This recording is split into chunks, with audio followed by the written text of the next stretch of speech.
Hello, my Aloha tribe, and excuse me, wow, right out of the gate. Hello, my Aloha tribe, and welcome to the Aloha Perspective, where you get a little bit of something and a whole lot of everything. Happy Tuesday. We're in part 2 of the Disrupted and Dysregulated Nervous System. So yesterday we talked a little bit about starting to go down that rabbit hole. But again, I'm going to read this page that I read yesterday because I think it's really important to just kind of get all that out of the way, all my disclaimers, right? That I'm not a trained therapist. I am not a professional. I am just someone in the trenches with you. So let's read this and then we'll get going on part 2. Let's see. This is from the Cleveland Clinic, and I did use the Copilot chatbot to help me out with this. First and foremost, there is a book out there called The Body Keeps the Score by Bessel van der Kolk. Very, very good read. It's a long read, and, you know, it's not that exciting because it's medical. But if you want to understand more about the nervous system and all these things and really go into depth and how your body holds on to this even after you've done the mental work, I highly suggest that book. So, all right, let's go. I am not a trained professional or a therapist. I'm just someone in the dysregulated nervous system trenches with you. This is my research and my plan designed by Copilot, which is not a substitution for anyone who needs professional help. I do recommend therapy, a strong support group, or both. So if you were just starting out on your healing journey and you were ready to tackle both of these, please be careful, because I really do suggest professional help, or at least support groups. Okay, I do want to read this really quick. This was part of yesterday's thing that here's the most important part about the nervous system that people don't get told. Healing the story and healing the nervous system are related, but they are not the same process. Today, we're going to dive a little more into the process. Yesterday was just kind of talking about the kind of like where I started and whatnot. But today, we're going to dive into more of the processes and what the nervous system is a little bit more about. Good morning, Muddy. And also, just on a side note, if I never respond to your comments, I apologize. It's because I don't see them. Yesterday, I saw there was a bunch of comments, or not a bunch, but there were comments, and I didn't see a one of them. So I do apologize for that. So, on a metaphysical level, and I still want to read this, okay? Thoughts and vibrations. If our internal system, our natural vibrations, our body's fight or flight, if you will, doesn't match our thoughts, then those positive words are just that, words, and they often remain that way until we regulate our nervous system. Now, before we start, I will tell you this. I never realized how much tension I carry in my body until I did notice one day, like the things that, I didn't notice until suddenly I do. And until I noticed it one day, and then that's what kind of ran me down the rabbit hole of the nervous system. My therapist actually recommended The Body Keeps the Score. I swear to you, I still haven't read it yet. But I know I need to.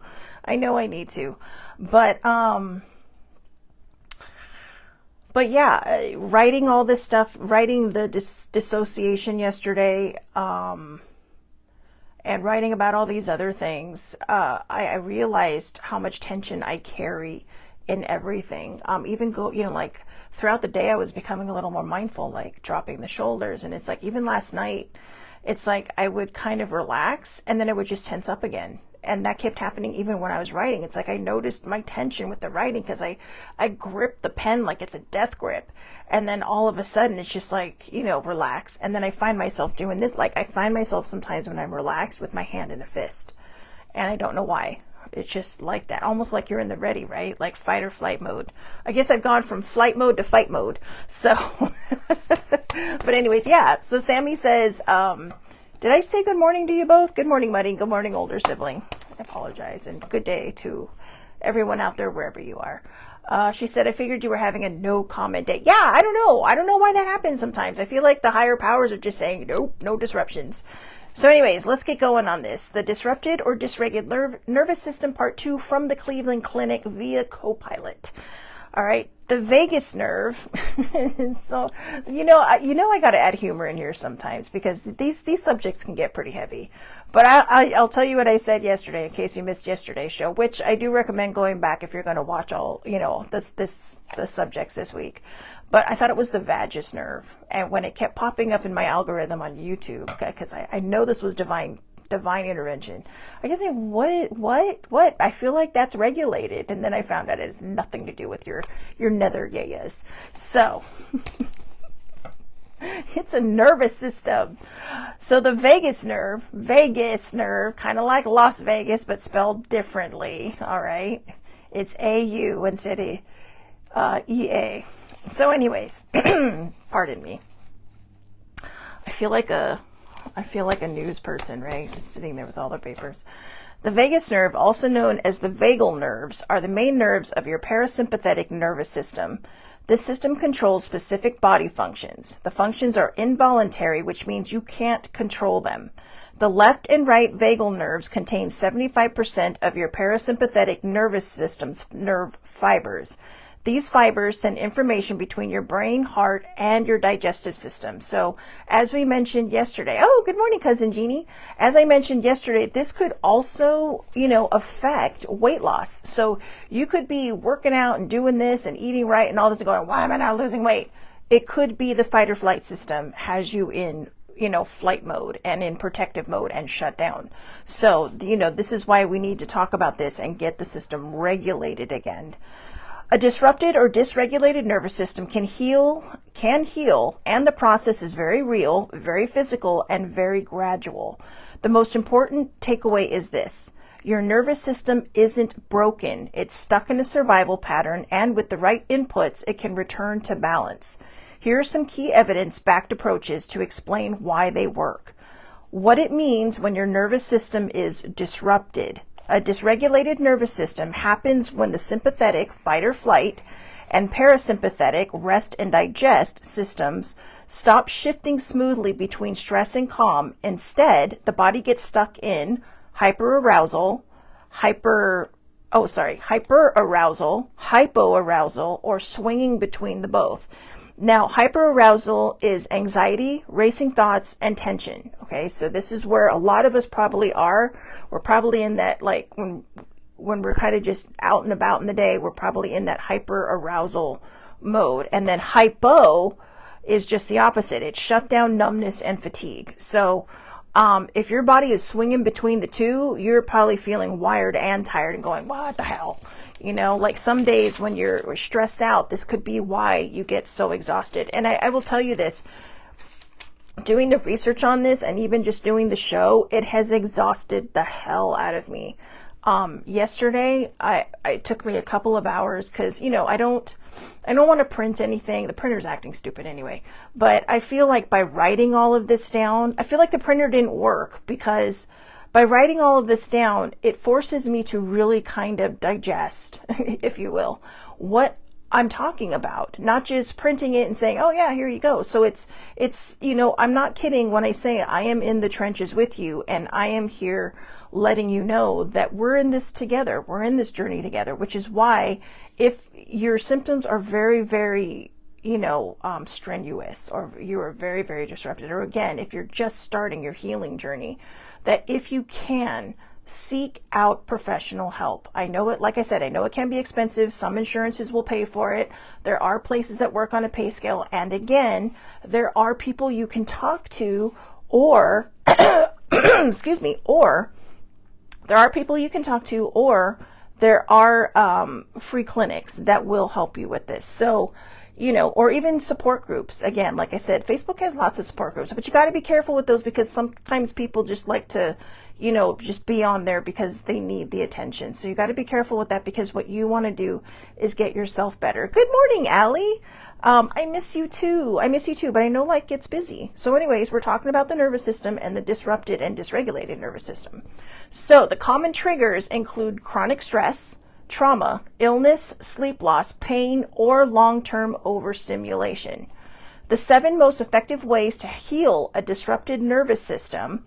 These are the most evidence-supported methods across medical and neurological resources. Now, remember, a lot of people will sit there and go, yeah, but, you talk, yes, I have had trauma in my past life. Okay. Not in my past life, like reincarnated, but in this life, in the past. But trauma comes in all different shapes and sizes. It comes in all different kinds of packages.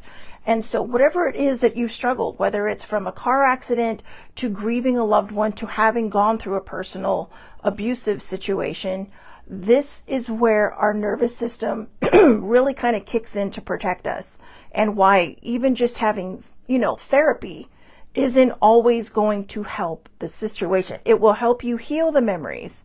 Okay, we talked about this yesterday. It's going to help you move through the emotional part, but your body is still stuck in fight or flight mode. And if your body is still stuck in fight or flight mode, you are going to carry this tension around with you. So that being said, this is why we're talking about the nervous system. This is why yesterday I started opening up a little about my stuff to kind of help be relatable. And then today we're going to talk about the medical side of it. And then tomorrow we're going to finish it off with, the plan that it came up with for me. So we can kind of we can relate to that again and how to move forward in this very, I would say, fragile healing process, because the nervous system, it is hard, because a lot of times, like I said, we walk around and we don't even realize how tense we are. I mean, like just right now, I did a mental check-in and I could feel my body was tense. I mean, my foot was like elevated, like, it's resting, but it's up. And because I'm talking about this, and, it's just kind of like, it's not that it's uncomfortable, but I think my body thinks it is, because it's gathering all these memories again from things that have happened in the past. So I think it's very important for us to remember that, we need to check in with ourselves, several times a day. If you need to set an alarm, set an alarm. I'm becoming a little more cognizant of it. And like I said, yesterday when I was holding a pen, it was like, damn, this is bad. It is bad. And I thought, this is how I've been my whole life. This is why sometimes when I'm writing, it's just so whatever, because it's like the death grip and I don't even realize I'm doing it, and then when I try to relax my hand, I find myself getting tense again. So I have a long way to go too when it comes to healing the nervous system. So again, the 7 most effective ways to heal a disrupted nervous system. And this is evidence-supported methods across medical and neurological resources. So intentional breathing. This is the fastest way to calm the system. Slow, deep breathing directly activates the vagus nerves and lowers cortisol, a hormone that regulates your stress response, metabolism, and immune functions. This is also why, again, just to repeat it, why sometimes we have trouble losing weight, because our body is doing what it was taught to do to protect us. This isn't your fault. Okay, this is not your fault. This is the body doing what it was trained to do. In fact, I wrote it down here, and I didn't read the whole thing yesterday, but I want to remind everybody about this, okay? So, I want to say this plainly. Nothing about this pattern is your fault.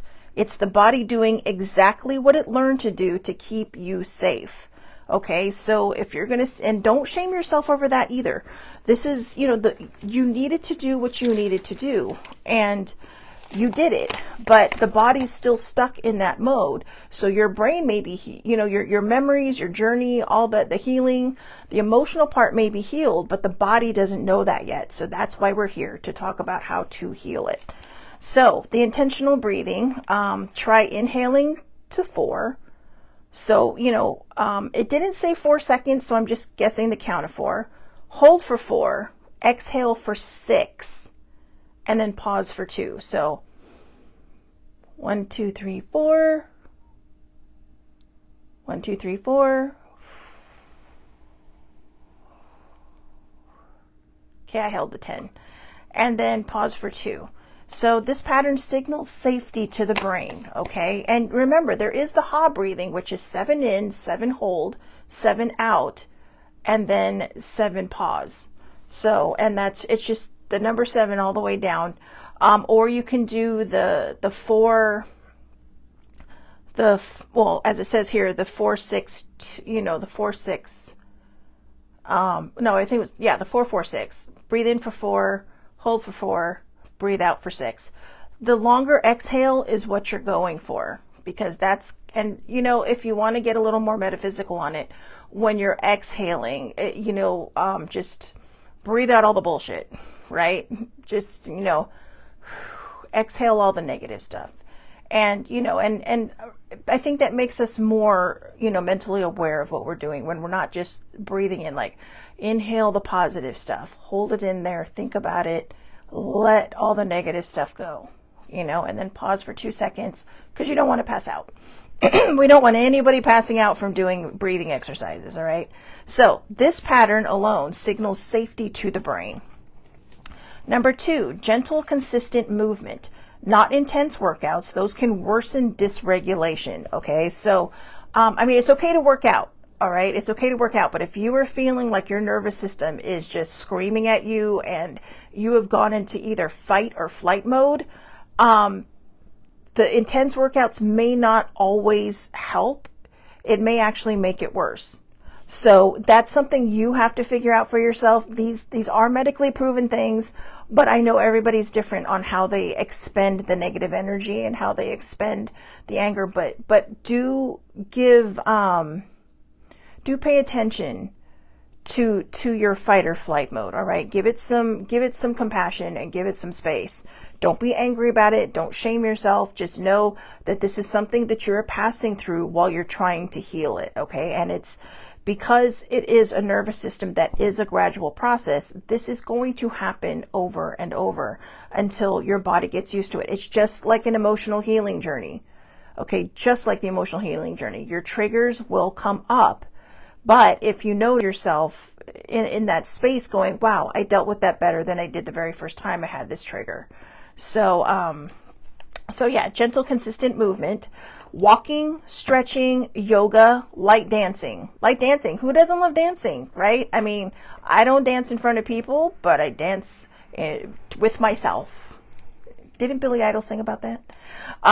Movement burns off stress hormones and restores autonomic balance.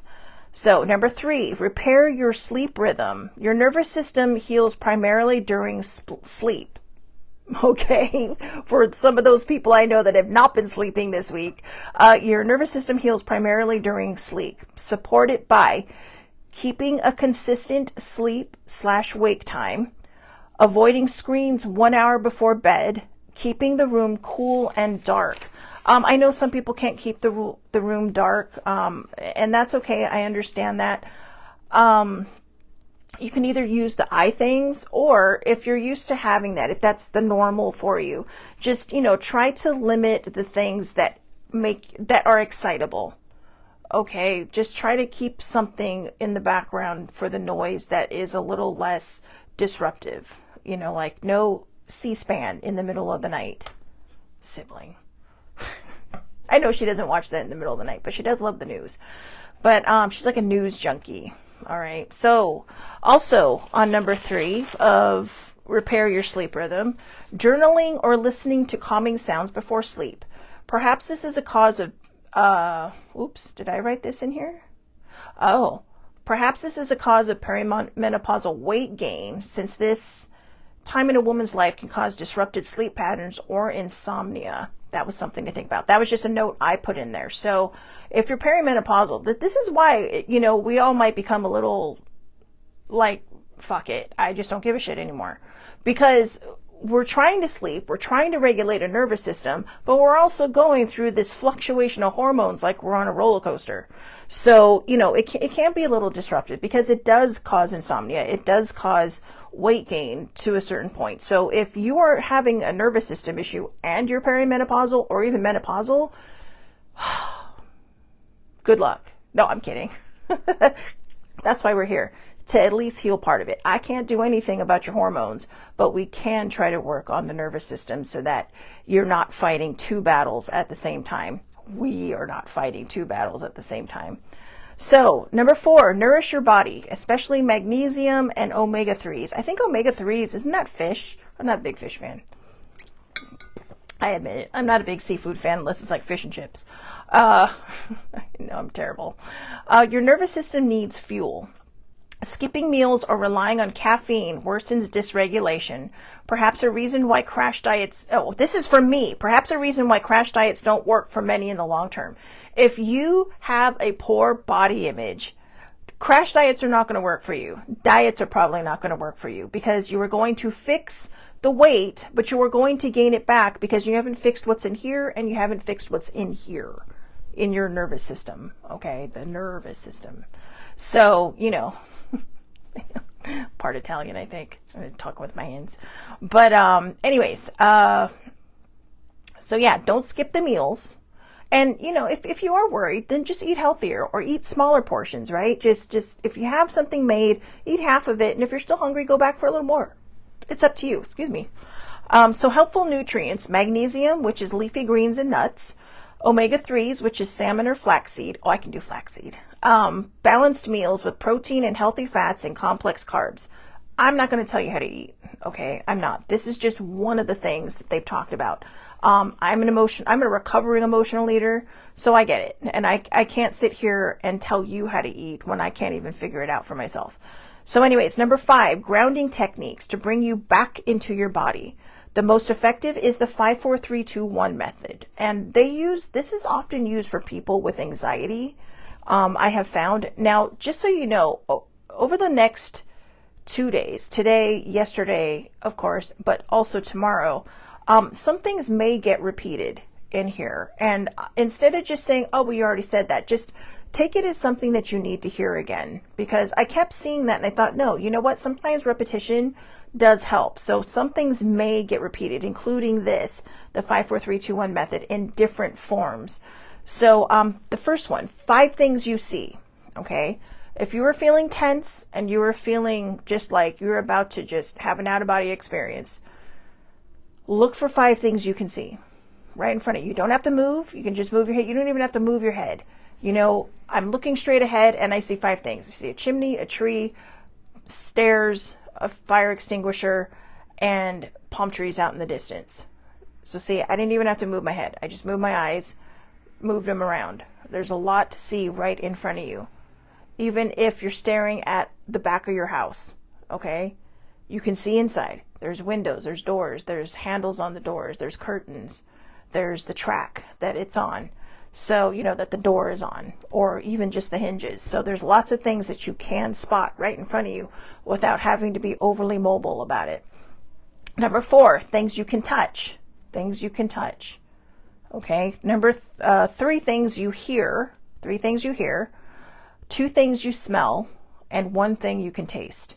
So these are different types of methods. A lot of times the 5, 4, and 3, see, touch, and hear are very, very helpful and can really kind of ground you. But number 5, and you can also count to 10. Sometimes people will just close their eyes and count to 10. So, okay, so this interrupts spiraling and reorients your brain to safety. So again, this interrupts spiraling and reorients your brain to safety. Oh, I'm so thirsty. I apologize. All right. I know. I don't mean to talk so fast, you guys. I can tell you right now, that's my nervous system. And I can see why they call it nervous. I'm not nervous about talking about this, but I think my body is just kind of going into flight mode because, that this is stuff that we're talking about. And it's not that your body's trying to fight against you. It's just, as I speak about all this and as I try to figure out myself how to heal my own nervous system, a lot of the things that I've already healed from my past come up. And so that's why I think these two should be therapies that go together, because even though I have healed that trauma, my body doesn't realize that. And so when I do think of those things, when those memories do come up, I'm able to handle them, but my body's going, whoa, okay, let's brace for Fight Club. All right. First rule of Fight Club. Nobody talks about Fight Club. All right. So anyways, sorry. All right. So number 5, connection and emotional processing. Isolation keeps the nervous system in survival mode. Helpful supports, talking with trusted people, trauma-informed therapy, somatic therapy, EMDR therapy, and polyvagal-based therapy. So these approaches directly target autonomic dysregulation. So I've had friends that have been through cognitive behavioral therapy. I'm not sure if that's the same thing because it's not talking about it here, but I think it is on the same lines as this type of healing. But in case you're wondering, I did write it down. So somatic therapy is a type of therapy that connects your mind and body to help with stress, tension, and trauma. It can help with mental health issues like PTSD and CPTSD and anxiety, as well as physical issues like chronic pain. EMDR therapy, or eye movement desensitization.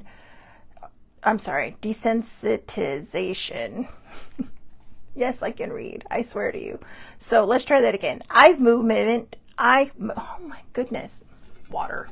I don't know. I should have put vodka in here. Jesus. Anyways, it is just water. So eye movement desensitization and reprocessing therapy is a mental health therapy method and treats conditions that happen because of memories from traumatic events in one's past. It is best known for its role in treating PTSD. And polyvagal therapy. Though it isn't formally certified, it often incorporates neuroscience with the talk therapy to assist the client with understanding their symptoms, which are often associated with trauma or stress. The three primary neural pathways in polyvagal therapy are the ventral vagal complex, which is safe and social, your sympathetic nervous system, which is your fight or flight, and the dorsal vagal, which is shut down or freeze or go numb. And then number 7, reduce overstimulation. Your nervous system cannot heal if it's constantly bombarded. Try turning off notifications on your phone, taking quiet breaks, reducing multitasking, and creating predictable routines. So that was the first part that we talked about. And there, a lot of good information in here. Okay, lots and lots of good information in there. But yesterday we also did a slow dive into dissociation. So I did do the chatbot on dissociation, and it turns out it is also a part of this trauma healing. It's more of a mental thing, but because it kind of moves you through, right? But it's also part, it's not just part of your emotional part. Hold on, let me see how I put this. It's not just a part of your emotional trauma, even if it's healed. It's also part of your nervous system because it's where your body goes into flight mode and it shuts down and freezes. So it's a big part of the dorsal vagal system that is shut down, freeze, or go numb. Okay, so we're going to talk a little bit about the dissociation here, and then I'm going to finish it up tomorrow in tomorrow's talk, okay? So dissociation and the nervous system are deeply intertwined, not in a vague mind-body way, but in a very mechanical, biological way. And what you described, jaw clenching, so we talked about this yesterday, some of my symptoms, jaw clenching, not realizing how tense you are until you suddenly do, etc., fits the pattern of a nervous system that has learned to survive by disconnecting. Now, when I see right here where it talks about the nervous system, well, you know, like how you should have like, what do you call it? By not isolating, that can help you. Where it says here, connection and emotional processing. Isolation keeps the nervous system in survival mode. I'm an only child, so, and it was a secret that I kept, and I swore I would keep till my grave, but it was a secret that I had, and it was mine for years and years and years, long after my trauma stopped, or was no longer, you know, active. But I think that isolation kind of caused the dissociation, because I would entertain myself. Only children are self-entertaining. That's how we survive. That's how we survive boredom. But we're self-entertaining, and I think this is, for me, not anybody else, But for me, I think this is part of the problem that kind of created this big monster that is, within me now. So, and it's not a monster, not a bad monster. It's kind of like one of those cute little pink fuzzy ones, but, just needs to be tamed. It's like feral. It's like my feral floof. Remember the feral floof? Yeah. That little tiny child inside of me that was, like a caged animal. So anyways, here's the clearest, most grounded explanation of how dissociation actually works in the body, why it shows up for the way it does for me. Now, you may relate to this, okay? The core truth: dissociation is a nervous system state, not a psychological failure. Dissociation happens when your autonomic nervous system decides that fight isn't possible, flight isn't possible, so it shifts into freeze or shutdown to protect you. This is not a choice, it's a reflex. Your body learned this pattern early, long before you had language, and then adult trauma reinforced it. I shared a little of my adult trauma. That's why healing the trauma story doesn't automatically heal the physiology underneath. So again, this is why healing the trauma part, okay, no matter what your trauma is, okay, once we get to that starting line, we're all in this together, regardless of what it is that caused us to get to the starting line together. So don't ever think that your issue is so small that nobody should care. If it is big to you, if it hurts you, and if any of these things are resonating with you, you are in the right place. You are in a safe space, and we are all here to help each other, okay?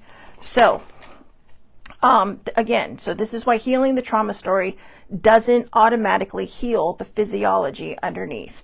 Why dissociation feels like tension and numbness at the same time.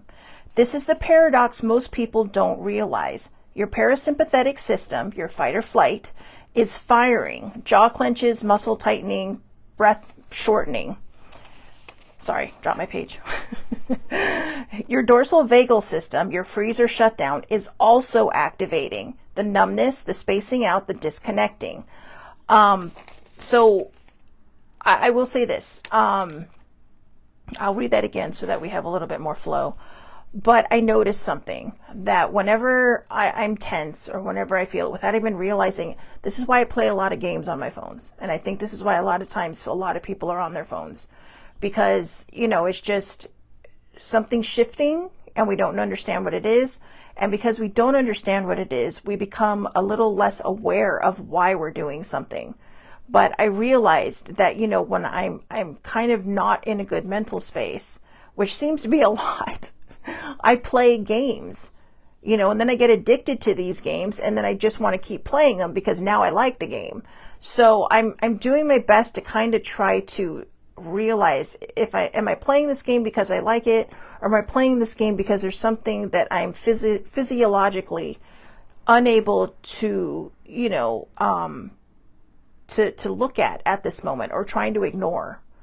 And then I'm going to do my best to try to do a deep dive into that and see how that goes. So it's very possible that the reason I do distract myself is because I'm feeling tense, and that's my body's reaction to it. So again, your dorsal vagal system, your freeze or shutdown, is also activating at the same time as your parasympathetic system, which is fight or flight.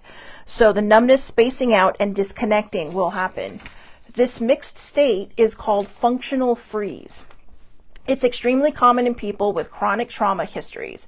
You're not imagining it. You're not doing it wrong. Your body is doing exactly what it learned to keep you alive. Now, the reason I think I go to games is because, again, I'm an only child. Now, that doesn't mean that you have to be an only child to go through this. Other kids who have been through this, who have been through any kind of trauma, they have siblings that they just can't talk to. Or they maybe just want to shut down and keep it to themselves. So whoever we are, this is why we're doing what we're doing. This is why we're disconnecting mentally and kind of checking out, if you will, because we don't know how to deal with it, even if it's a healed trauma. Again, healing the trauma story does not necessarily heal the physical part. So this is where we need to be a little more aware of what our body is doing and how it is reacting to different situations. You could be watching a TV show and someone could be talking about something you've been through, which could be your trauma, and all of a sudden you might find yourself tensing or clenching or tightening, or taking long pauses between each breath. And you may not even realize it because you're like, well, I healed my story and, this poor person, I hope they heal and I hope they feel great.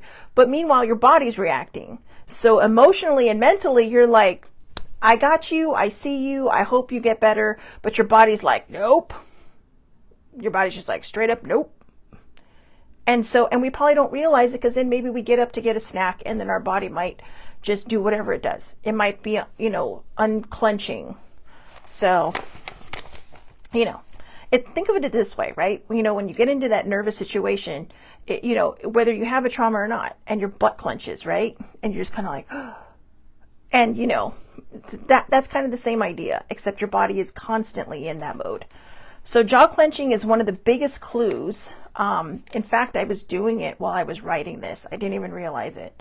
But jaw clenching is one of the biggest clues. Stored survival energy, hypervigilance, a body that's bracing for impact, a nervous system that doesn't feel fully safe. The jaw is one of the last muscles to relax when someone has lived in survival mode for a very long time. It's not a bad habit. It's a protective reflex. Okay, so it's just a protective reflex. And I can feel it. When I go to sleep at night, I used to do a body check from head to toe, and then I would find that I would just fall asleep.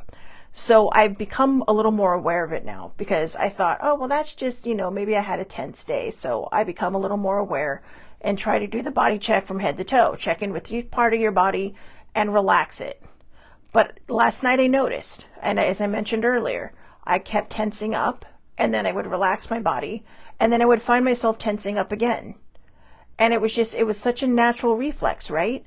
It's kind of like when, I'm trying to think of something that, will open and close. Like, you might spread it open and then it just gradually closes again, right? Kind of like a coil. I think you expand it and then it just kind of comes back together. That's what it felt like. So, why dissociation shows up long after trauma? Dissociation isn't caused by the memory. It's caused by the pattern. Your nervous system learned this is how we stay safe. This is how we avoid overwhelm. This is how we get through danger. Even when the danger is gone, the pattern stays until the body learns a new one. This is why talk therapy alone doesn't resolve dissociation. The body needs to be involved. So one of the things they talked about in The Body Keeps the Score, one of the very first things, and this particular doctor is kind of the one that really started to understand what PTSD was. It was called something different, but he started, he worked for the VA, so the Veteran Affairs hospital. And he had a lot of, veterans that would come in and they asked him to run a support group. And, these guys would just sit there until someone would start talking about their experience in battle, whether it was the Vietnam War, the Korean War, or the World War II. And then all of a sudden, but he found that they were relating to each other, but they weren't healing. They were just kind of going through the motions of this and just kind of sharing this, that, and the other. But he noticed that when they weren't together, they would just suddenly go quiet again. Like they didn't want to talk about it. So it was almost like somebody's been in the same issues I have been in and they understand me. So I'll talk to them, but I don't want to talk to anybody else. But all they were doing was reliving the trauma consistently over and over and over again. So it wasn't helping the physiological aspect of their healing. It may have been helping emotionally because, they realize they're not alone. And one of the biggest things is when you find people who have been through what you've been through, and there's a little weight that's lifted off of you when you realize you're not alone. It is not something you want other people to go through, but it is also something where you no longer feel alone. And this is why no matter what our traumas are, I really do try to bring everyone together to understand that whether you think your trauma is big or small, that if it's important to you and it's big to you, then it needs to be healed. Okay. I care what happened to you, but I'm going to say this in the way that's going to sound like I don't. It doesn't matter. I should just say this. It doesn't matter what brought you to the starting line. Okay. Because you're here. You're here and you're listening and you're watching. And you want to heal that nervous system. You want to get out of fight or flight mode or shut down, numb, and freeze mode. And you want to start, being able to not only heal your trauma story, but also live in the physical manner that shows that you have healed your trauma story. And the reason I brought up dissociation is because where I dissociate, we're going to talk about this tomorrow, but where I dissociate is during intimacy, which is probably why I have managed to be single for quite a long time in every sense of the word. But I will talk about this tomorrow, okay? We will go into that aspect. Yes, older sibling said PTSD used to be called shell shock. Yes, it did. And here's the thing. We always associate PTSD with military, but it's not just military. PTSD, no, here's the thing. There are two different types of PTSD now, okay? They've come up with one, which is complex PTSD, and PTSD, which is kind of like, in a way, it is shell shock, right? It's just like, it's a moment in your life that happened, but it haunts you. It stays with you. It sticks with you. Whereas complex PTSD is long-term traumatic stress. It's long-term traumatic stress. So whether it's an abusive relationship, sexual abuse, physical abuse, emotional abuse, maybe, those are the things that it seems to entail right now. But whatever your prolonged trauma is, it could be, long exposure in battle. So I wouldn't be surprised if the people that have come home from the wars that have happened throughout our lifetimes and throughout the centuries came home with CPTSD because it's prolonged traumatic stress. So, okay, so let's get back to this. Again, it's not a bad habit. It's a protective reflex. Why dissociation shows up long after trauma. Dissociation isn't caused by the memory. It's caused by the pattern your nervous system learned. This is how we stay safe. This is how we avoid overwhelm. This is how we get through danger. Even when the danger is gone, the pattern stays until the body learns a new one. We just talked about that. This is why talk therapy alone often doesn't, resolve dissociation. I wanted to repeat that part because I want people to know that, again, it's not a bad habit. It's a reflex. It's just your body doing what it was taught to do.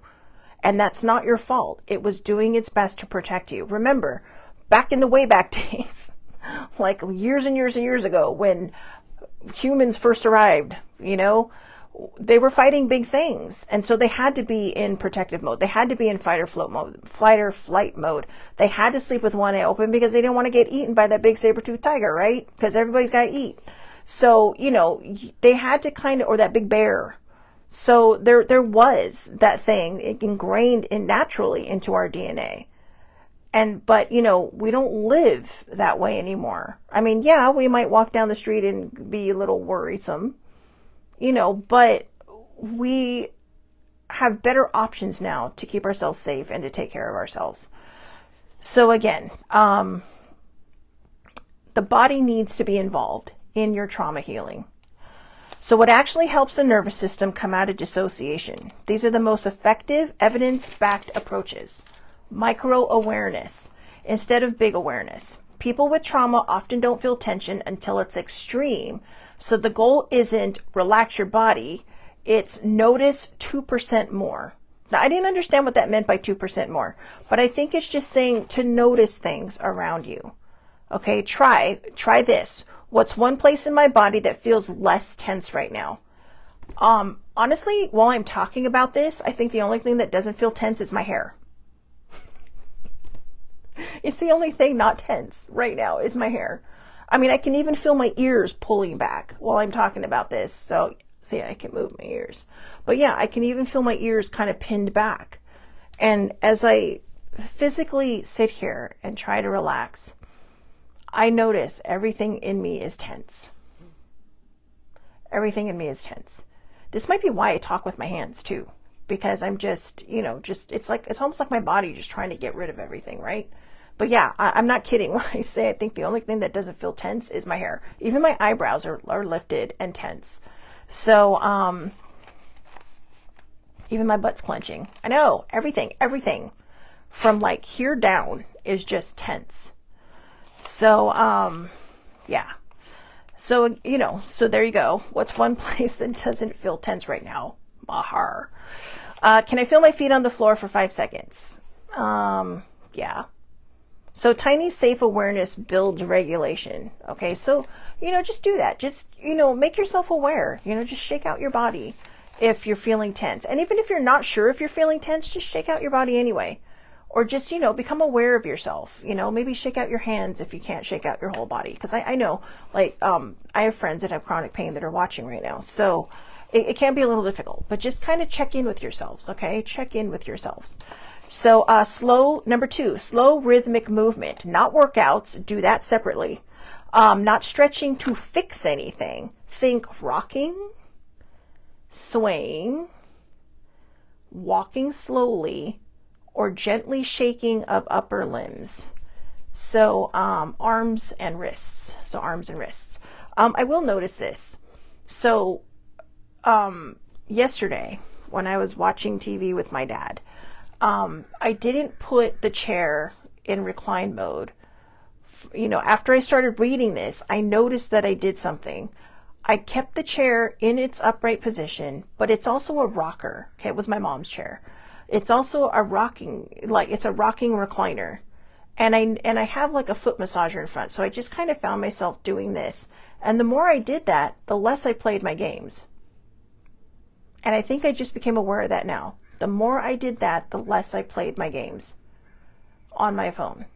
The more I stayed associated in the moment. I didn't disassociate.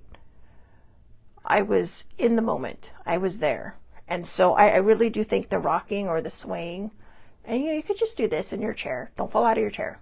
Don't do it standing, okay? Because if you do that while you're standing, unless you're holding on to something, it's very possible you're going to fall down. And I don't want to be responsible for that. Or even walking slowly, just mindfully. You can also do the 5, 4, 3, 2, 1 things while you're walking. 5 things you see, 4 things you can touch, 3 things you can, I forgot them already. I know. I usually don't get past like 4. But where was it? I know it's here somewhere. There we go. 5 things you see, 4 things you touch, 3 things you hear, 2 things you smell, and 1 thing you can taste. You can taste the air if you like. That's up to you.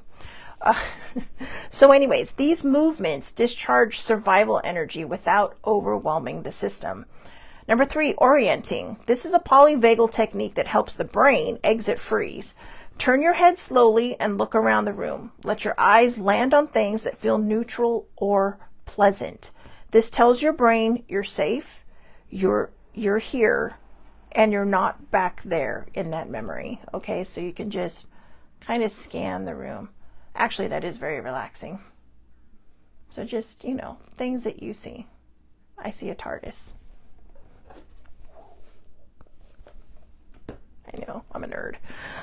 All right, so number 4, co-regulation. This is the one people underestimate. Your nervous system heals faster when someone speaks to you gently, you feel seen, you feel understood, you feel safe with another person. Trauma happened in a relationship, so regulation also happens in relationships. Even one safe connection rewires the system. Okay, so if your trauma was caused in a relationship, this could be one of your most important things that you have is co-regulation. When someone speaks to you gently, when you feel seen, when you feel understood, when you feel safe with another person. This could be why when, we end up around people that just will disrespect us. We'll just put it that way. Why it kind of makes us flare up, emotionally. Because it's almost like you're back in that trauma again, even if you've healed the trauma, because your body, you could be like, yeah, screw you people, I ain't hanging out with you anymore. Or you could be like, yeah, I'm walking away. I've had friends like that I've had to walk away from, but I didn't understand how much physically and mentally they were hurting me until right now. I'm being serious right now. And I realize now that my body did go into fight or flight mode because you're trying to find people that care about you, people that will help you through your trauma, not judge you for it, not talk about you behind your back, not create situations so they can solve it. Yes, I'm talking about someone from 20 years ago in my past. And but people that will be there for you. I'm very grateful to have a support group. I have 4 people on here right now, 2 of whom I've never met because one lives across the country and the other one lives across the pond.